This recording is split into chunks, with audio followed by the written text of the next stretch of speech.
Boa tarde, pessoal. Boa tarde, muito prazer. Meu nome é Ronald Vasconcelos, sou gerente comercial na vertical de cibersegurança na IBM.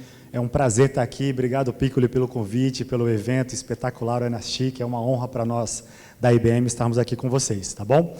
Bom, a ideia aqui é a gente falar um pouquinho de... Opa! Estratégias... Sumiu aqui, pessoal. Ah, legal. Como é que a gente pode definir uma estratégia mais robusta de proteção de dados, né? A gente vê os tribunais adotando serviços de SOC, né? E é uma iniciativa muito importante, mas quando a gente fala de cibersegurança, a gente está falando de outras estratégias também que são tão importantes quanto, tá bom? E eu vou tratar de algumas questões nesse sentido aqui na minha apresentação. E como é que a gente consegue impulsionar, continuar impulsionando a transformação digital no judiciário brasileiro através de mecanismos de segurança que podem permitir que essa transformação continue avançando. Quando a gente fala de transformação digital, um exemplo que eu gosto muito, né, que eu acho que foi emblemático, foi logo no início da pandemia, né, quando nós entramos em lockdown, um projeto que eu ajudei a liderar foi o do balcão virtual, né? Ou seja, como é que você consegue continuar provendo serviços para o cidadão numa situação como foi a que aconteceu com a gente na pandemia, no início da pandemia, utilizando serviços de nuvem, por exemplo, né? Um balcão virtual onde você consegue continuar provendo a continuidade do negócio ao cidadão, prestando um serviço para o cidadão, utilizando serviços de nuvem como plataformas de produtividade, né, da Microsoft, Google Workspace, esse tipo de coisa. Toda vez que você consegue avançar um pouquinho na transformação digital, esse avanço também carrega a reboque alguns riscos, né? Esses riscos a gente precisa olhar, a gente precisa analisar. Quando você tem uma infraestrutura um pouco mais complexa, onde tem um ambiente, onde tem arquivos em um ambiente local e na nuvem, o ambiente, a superfície de ataque, ela aumenta. Então a gente precisa ter mais atenção na superfície de ataque para que essa questão não seja algo que traga risco para a instituição. Maravilha. E quais são os riscos que a gente vê como mais relevantes aqui? Tem vários. Eu gostaria de começar pela parte de software vulnerável, né? Quando a transformação digital vai acontecendo, existem casos onde software que são vulneráveis, que são legados, podem ser uma porta de ataque para uma entrada para o atacante, né? Armazenamento inseguro de dados, né? Uma preocupação, isso é muito importante. Como que serão armazenados esses dados, né? Que características, que mecanismos serão utilizados para acessar esse dado, para que esse dado seja acessado de maneira segura, né? Vazamento de dados. A gente vê notícias o tempo inteiro sobre vazamento de dados. Então, esses riscos todos são super relevantes e têm que ser olhados sempre com muita cautela. Ransomware e phishing. Com o uso da tecnologia, com o uso da inteligência artificial, o phishing está ficando cada vez mais avançado, né? O phishing está sendo cada vez mais específico, o que a gente chama de spear phishing, que é aquele phishing muito customizado, específico para aquela pessoa, que pode também ser usado como uma técnica para conseguir dados da organização. Então, esses riscos todos permeiam a transformação digital. E como é que a gente pode ajudar vocês a mitigarem esses riscos e continuarem avançando na transformação digital de maneira segura? Essa é a ideia. Todo ano a gente lança uma pesquisa, né? A IBM lança uma pesquisa em parceria com o Instituto Ponemon, que ela vê as tendências da cibersegurança no mundo inteiro. São centenas de milhares de empresas que são pesquisadas e a gente tem alguns dos principais desafios aqui na nossa opinião. O primeiro deles é a explosão de dados em nuvem, né? 63% das organizações colocaram dados sensíveis em alguma nuvem, né? Então, isso aí é uma realidade, não tem como escapar. A nuvem veio para ficar, ela tem capacidades incríveis de ajudar na transformação digital. Então, isso é uma realidade e a gente precisa pensar nisso, em como proteger esses dados que estão lá na nuvem. A complexidade, a gente tem uma complexidade enorme, né, para poder atender às regulamentações, LGPD, portarias, etc. Então, como é que a gente pode automatizar e trazer e conseguir estar conforme com esses normativos de maneira rápida e eficaz? E aqui, o relatório trouxe que o custo médio de uma violação de dados está na casa de 6,5 milhões de reais. Tirando os casos que são extremos, né, os casos que são muito altos e os casos que são muito baixos, que distorcem a realidade, o custo médio de uma evaluação de dados é de 6,45. E, coincidentemente, não sei se vocês ficaram sabendo, saiu na notícia aí nos principais jornais, né, teve um ataque agora recentemente no CIAF, que na casa de 14 milhões de reais, então, ou seja, essa informação do relatório está ali mais ou menos próxima com o que realmente está acontecendo nos últimos ataques, então, é um exemplo que, infelizmente, aconteceu e que bate com o que está mostrando aqui. E o mais... quem quiser mais informações sobre o relatório da IBM, é só escanear esse QR Code aqui do lado, para vocês terem mais acesso a informações que estão no relatório. E o que a gente vê é isso aqui o tempo inteiro, né, pessoal? O mega vazamento de um banco de dados nacional que expôs informações confidenciais de milhões de brasileiros. O caso é considerado como o maior vazamento de dados da história e pode trazer consequências graves para muita gente, porque são informações sensíveis e que agora estão aí, disponíveis no submundo da internet e facilitam a aplicação de fraudes e golpes. O mapeamento revelou que quase 1 bilhão de dados foram vazados por criminosos no Brasil só no ano passado. Com informações de pessoas registradas em empresas e até órgãos do governo, golpistas encontram novas maneiras de atacar as vítimas. Segundo o mapeamento realizado por uma empresa americana especializada em gerenciamento e exposição cibernética, 43% de todos os dados roubados no mundo foram aqui no Brasil. Os vazamentos mais comuns são através de ataques a grandes empresas, como operadoras de celular, e bases governamentais, como o INSS e a Receita Federal. Nós vamos no nosso país, eu quero conversar com a Sônia Guerreiro, que está na capital federal, porque o Banco Central informou que dados de pouco mais de 87 mil chaves de Pix foram vazados. Esse é o 7º caso desde o início do funcionamento do sistema de pagamentos instantâneos em 2020.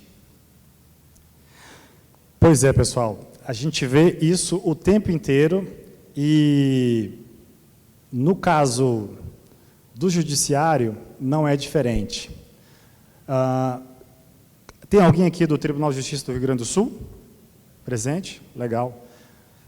Eu vou falar do caso do Tribunal de Justiça do Rio Grande do Sul, mas a imprensa nem sempre reporta exatamente como aconteceu, então, se tiver alguma coisa diferente do que foi reportado no Fantástico, por favor, compartilhe para a gente trocar ideia. Mas o que a gente leu na reportagem do Tribunal de Justiça do Rio Grande do Sul foi o seguinte, né? Tinha um estagiário que tinha credenciais de um servidor e esse estagiário deixou de fazer parte, né, do quadro de funcionários do tribunal, e esse estagiário, segundo a reportagem, estava acessando dados de um processo que estava tramitando em segredo de justiça e entrando em contato com o réu e oferecendo informações privilegiadas para que em troca de favores financeiros, né? Me faz um Pix aí que eu te mando essas informações. Como é que a gente enxerga esse caso como vários pontos de melhoria? O primeiro ponto de melhoria que eu gostaria de falar é a questão da autenticação em 3 fatores. Se tivesse uma autenticação em 3 fatores, esse estagiário ele não conseguiria acessar essas informações, porque uma autenticação em 3 fatores, como é que ela funciona? Primeiro é o que você sabe, usuário e senha. O segundo é o que você tem, um dispositivo celular. O terceiro é um reconhecimento digital, um reconhecimento facial, biométrico. Então, esse recurso não permitiria que esse estagiário conseguisse ter acesso aos dados. Então, essa é uma disciplina de gestão de identidade e acesso que é muito importante, que vai além ao SOC, né, que é a ideia dessa apresentação. O segundo mecanismo é o seguinte: monitorar o acesso ao dado. Como é que você pode implementar mecanismos que analisem o acesso ao dado, através de uma análise comportamental? Essa pessoa, ela tem o costume de acessar esse dado e está passando a acessar? Por quê? Essa pessoa sempre acessou esse dado, mas nunca acessou esse dado domingo, 2 horas da manhã. Então, assim, tem várias técnicas para você utilizar com recursos de inteligência artificial e machine learning para poder analisar o comportamento do usuário e ver se aquele acesso é válido ou se aquele acesso é um acesso anormal, né, anômalo. E outra coisa que eu poderia ter feito, que a gente entende como ponto de melhoria, é a questão da criptografia do dado, do mascaramento do dado. Ou seja, se o estagiário, mesmo assim, conseguiu acessar o banco, e o dado está mascarado, o dado do réu está mascarado, ou seja, ele não consegue ter acesso aos dados, o nome da pessoa, o telefone, o endereço, etc., ele não teria conseguido entrar em contato com o réu para poder oferecer esse serviço criminoso, né, de prestar informações que estavam em segredo de justiça em troca de favores financeiros. Então, na disciplina de cibersegurança, existem diversas técnicas e camadas diferentes que a gente precisa trabalhar para evitar que o dado sensível saia da organização, seja ele através de técnicas externas ou até mesmo de técnicas internas, né?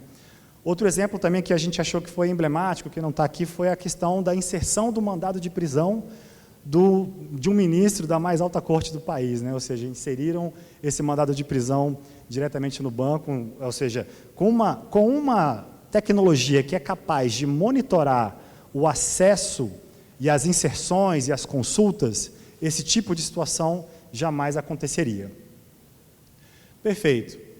E por conta dessas notícias todas, né, o CNJ soltou essa portaria, né, imagino eu que depois do incidente do STJ, em 2021, logo no início da pandemia, soltou a portaria 162, de 10 de junho de 2021, e nessa portaria tem o Protocolo de Prevenção de Incidentes Cibernéticos do Poder Judiciário, né, o PPINC-PJ, e ele determina, dentre várias coisas, um documento extenso, bastante abrangente, mais de 100 páginas, ele determina a implementação de salvaguardas que assegurem a proteção de dados e controles mínimos recomendados de acordo com o nível de maturidade de cada órgão. Né, tem a questão mais da indústria, né, da vertical do judiciário no CNJ, e tem a questão mais abrangente, num aspecto mais abrangente da LGPD, onde a gente vê nos últimos 3 anos mais de 12 mil registros de reclamação, mais de 6 órgãos públicos sendo investigados pela Autoridade Nacional de Proteção de Dados. E, como sempre, né, os riscos, os principais pontos, né, a questão de mitigação de risco, conformidade e proteção de dados. E, quando a gente fala de proteção de dados, qual é o principal desafio que a gente tem logo de imediato? É a descoberta e classificação dos dados. Todas as organizações têm esse desafio porque os dados estão em toda parte. Eles estão localmente, eles estão em nuvem, eles estão em mais de uma nuvem, os dados estão em repouso, os dados estão transitando dentro da organização de um ponto para outro. Então, um desafio é gigantesco. Nós rodamos uma pesquisa no mundo inteiro, nesse relatório que a gente roda todo ano, e perguntamos para as empresas, vocês conseguem, para as organizações, vocês conseguem afirmar, bater no peito e afirmar onde estão todos os dados da sua organização? 7% das empresas, das organizações responderam que sim, que conseguiam afirmar com certeza onde estavam todos os dados da organização. Os outros 93% admitiram que não, que é muito dado, que não tem como você conseguir ter esse tracking, né, de maneira verídica. E a brincadeira que rola é que esses 7%, os 93% falam que os 7% estão mentindo, porque ninguém consegue ter acesso a tanto dado assim. Então, é importante as organizações terem mecanismos para rastrear e ter visibilidade. Vários outros palestrantes aqui falaram, né, eu vou ter que repetir, a gente não consegue proteger aquilo que a gente não vê. Então, visibilidade é condição sine qua non para você conseguir definir uma estratégia de proteção para a sua organização. Então, esse é o principal desafio. E aí, o que a gente entende como uma estratégia mais robusta de proteção de dados? Ela começa na parte de governar. O que é a governança? A governança nada mais é que definir um plano, um pequeno plano de como é que vai ser essa estratégia de proteção. Quais são primeiro, onde é que estão os meus dados? Eu preciso ter isso. Eu preciso descobrir onde é que estão todos os meus dados, estruturados e não estruturados. 2, níveis de sensibilidade. Esse dado é público? Esse dado é interno? Esse dado é sigiloso? Esse dado aqui é ultra secreto? Quais são os níveis de sensibilidade que eu preciso definir, né? Quais são os critérios que eu vou usar para acesso ao dado, dependendo do nível de sensibilidade? Porque se o dado ele é sigiloso, o critério, o mecanismo de acesso a esse dado, ele precisa ser mais rigoroso, vocês concordam? Se o dado é público, eu não preciso ter um critério de acesso tão rigoroso assim. Então, a governança nada mais é do que criar um plano de como é que vai ser a estratégia de proteção de dados. Depois que você criou esse plano, você vai para a parte de descobrir. Eu preciso descobrir todos os meus dados, estruturados, não estruturados, em trânsito, em repouso, ter essa ficha de acordo com a LGPD. E, principalmente, classificar quais são os dados sensíveis da organização. Depois que você fez isso, você consegue criar uma estratégia de proteção. Eu vou colocar uma estratégia de monitorar o acesso a esse dado. Quem acessou o banco, que horas que o banco foi acessado, que consulta foi feita, que dado foi retornado, para onde foi esse dado, tudo precisa ser monitorado para lá no final, na parte de conformidade, eu conseguir cumprir com os normativos que a gente tem hoje, que é a nossa LGPD. A parte de analisar é você ter essa capacidade de analisar o que está acontecendo no acesso ao dado através de tecnologias de inteligência artificial, de automação, e responder mais importante do que detectar e analisar, é tão importante quanto é você conseguir ter a capacidade de resposta. Porque quando você tem um mecanismo de resposta automatizado e orquestrado, você consegue diminuir e muito o impacto que o atacante faz na sua organização. É super importante, pessoal. Todo mundo está muito preocupado em ter SOC e de identificar as ameaças. Mas nós da IBM, a gente está muito preocupado também em ensinar os nossos clientes que tão importante quanto a identificação é a resposta rápida e automatizada dos incidentes de segurança para que o estrago seja minimizado nessa situação. E tudo isso que eu falei, pessoal, pode ser feito através do IBM Security Guardian Portfólio, né? O Guardian Suite, ele faz tudo isso que eu falei para vocês. Ele faz desde a parte de descoberta e classificação, identificando dados sensíveis de acordo com a LGPD. Ele faz a parte de criptografia, mascaramento, embaralhamento de informações para que as pessoas que precisam acessar o dado consigam acessar o dado, acessar o banco sem acessar o dado que é sensível. A parte de monitoramento do acesso, né? Quem acessou o quê, quando, como, o que aconteceu. A parte de análise e a parte de resposta, né? Impedir que o atacante faça algo mais danoso, né? A resposta automatizada ela é muito mais rápida e impede um estrago muito maior. Para finalizar, o Guardian esses são números mundiais, mas ele está presente hoje nos 4 maiores bancos do país, nas 4 maiores varejistas, nas 4 maiores telecoms, está presente no Banco Central, na Câmara dos Deputados, e nós entendemos que o Guardian tem um potencial enorme para ajudar o judiciário brasileiro também a se proteger dos atacantes. Do lado de cá, esse QR Code é o meu WhatsApp. Se tem alguma coisa que não ficou muito claro, por favor, me procure no WhatsApp, estou à disposição para ajudar vocês a responder quaisquer dúvidas, quaisquer questionamentos. Quem tiver interesse em conhecer um pouco mais da solução, fico à disposição. Do lado de cá, o QR Code do meu LinkedIn. Eu acho que o judiciário brasileiro tem sido exemplar no avanço da transformação digital, só que esse avanço ele precisa ser feito com bastante cautela, analisando todas essas vertentes, né, desde a gestão de identidade e acesso, até a proteção de dados, até a identificação de ameaças mais avançadas, tá bom? Fico à disposição, muito obrigado a todos. Muito obrigado, Ronald Lopes Vasconcelos.